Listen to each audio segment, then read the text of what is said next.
Hi guys, it's just Liz Wilkinson here again. I just thought I'd give a bit of a talk on what is corovirus.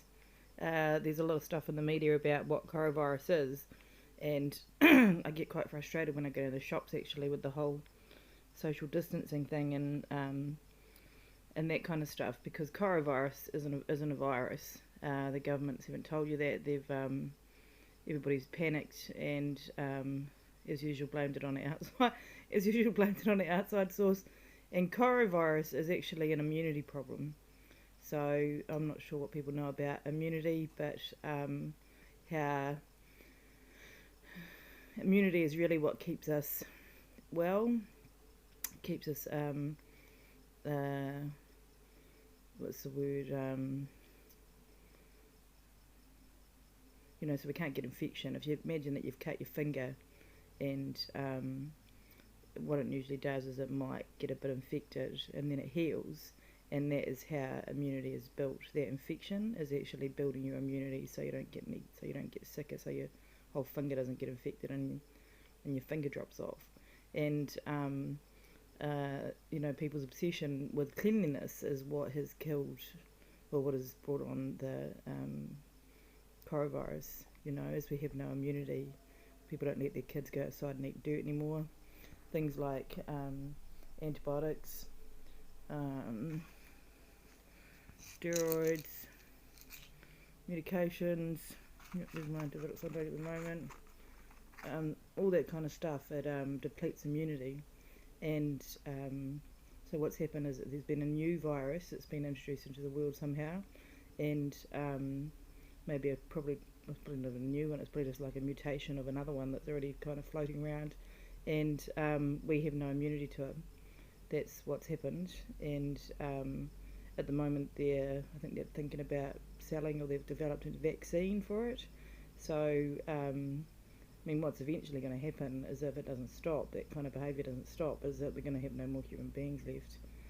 No, we're going to have no more human beings left, and the main tool so far of corovirus has just been to sell more products, sell more immunity killing products, things like hand sanitizer, face masks, don't touch each other, just keep as far away from each other as possible, and it's through human contact that immunity is built as well. So that's why we send our kids to school, that's why we send our kids to preschool, so we get what's the word? Our bodies get used to the environment and they acclimatise. And there's probably going to be a second wave of corovirus because of the way that the first wave of corovirus was dealt with. We just all kept away from each other, so no one's got any immunity. If you think you're safe now, unfortunately you're not. So your immunity to corovirus hasn't been built. What you've done is kept your immunity down by following all the government's crazy advice about what to do about a virus, an infectious virus. It's not an infectious disease. There's a difference between a disease and a virus. The flu is kind of like, people get viruses all the time. You can get a coughing virus, and they usually just pass. But corovirus has been treated into a disease. Has been marketed as a disease by governments, and I don't think that's deliberate. I don't think anybody sat down and said, let's market a virus as a disease. I think that's just happened because people don't fucking think. People just don't think about what's happening. They just react, and I'm sure there's immunologists somewhere that will agree with what I'm saying. I have actually tried to find a few, but they're all too busy being paid by the governments to and ass kissing to tell the truth about what corovirus actually is, and it's a immunology problem. So I think the world gets very confused about what's a medical problem and what's a human problem. And a medical problem is to do with the body, and a human problem is unfortunately created by ignorance and people's opinions on things. So the idea that China has taken over the world with corovirus is fucking just so stupid it's not funny.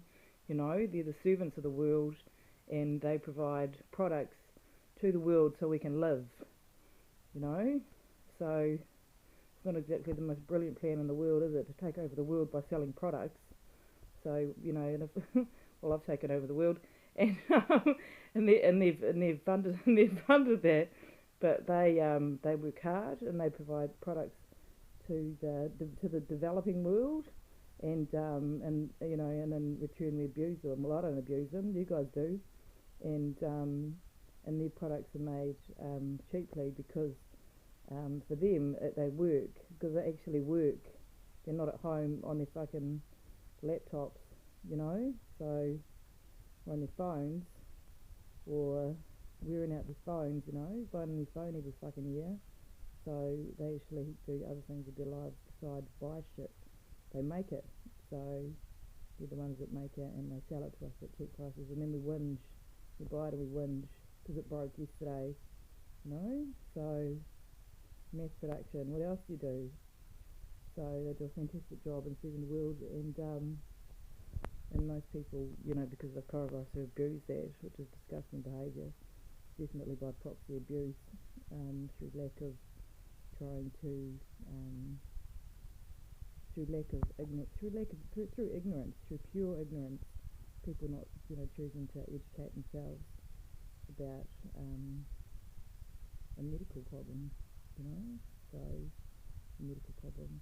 So that's my blurb about corovirus and the actual reality behind it. Go China, but being the servants of the world and doing such a great job supporting us and being able to live, really. So, and maybe a bit excessive, unfortunately, on how many products they put out, but we can talk about that. So, I mean, it's supply and demand though. People are asking for it. People keep buying it. So that's the thing, you know. Like, we always fuck ourselves over. Keep buying it. They're gonna keep giving it to you. You know, the more you buy, the more they're gonna give you. It's a never-ending cycle. So yeah, that's my blurb on coronavirus. I know people won't, you know, get this. There's probably not very many people get this, but it's not a virus, guys. It's an immunology problem. We've caused it ourselves through lack of building immunology. So yeah, I mean, it's scientific. It's not rocket science, but it's definitely scientific. And I'd encourage you to maybe have a look on Google and have a read about what builds immunology and what builds immunology in a person, and understand how what I'm saying is possible. Because look, here's a mirror. If you want to know what's caused coronavirus, have a look in there. You know, every time you haven't let your child go to the park, or every time you've used hand sanitizer, any time you've indulged in excessive cleanliness, you're the one that's caused coronavirus, unfortunately. You know, I've actually never really been into that stuff, so I can't be responsible. I'm allergic to it. That's an immunology problem probably as well, unfortunately. So yeah, so sorry to let you know. Bad news is human beings have caused coronavirus. It's a collective thing. It's not China. It's not Pinky and the Brain from the TV, from the kids' cartoons. But it's a real thing, and I'm really sorry that, you know, some people are going to really suffer the consequences of the second round of it, because nobody's built immunology again. There's probably going to be more crazy shit that's implemented about how to keep people safe from themselves, you know, by the government. So far, I don't know how much billions of dollars have been spent into the world marketing a disease that's not a disease to, you know, create the next disease. So yeah, if you want to stop coronavirus, touch someone, literally, like with your hand, stand close to them, and start building immunology. It's you know, will start building your immune system. So immunology, start building your immune system. That's what needs to happen. Stop using hand sanitizer, and maybe have a read of some medical information about how to do that safely, because you can't go all out and just stop everything. Somehow people need to build their immune system so that there's no huge death toll. And at the moment, and the death toll's been high, and it seems to keep climbing, but there will be a safe way for that to actually drop. And I'm hoping that an immunologist eventually will come forward and just say, "What the fuck, guys? Stop it!" And other measures will be implemented to release the pressure that actually work, rather than set us up for the next failure. The next human failure. No one else's failure except ours.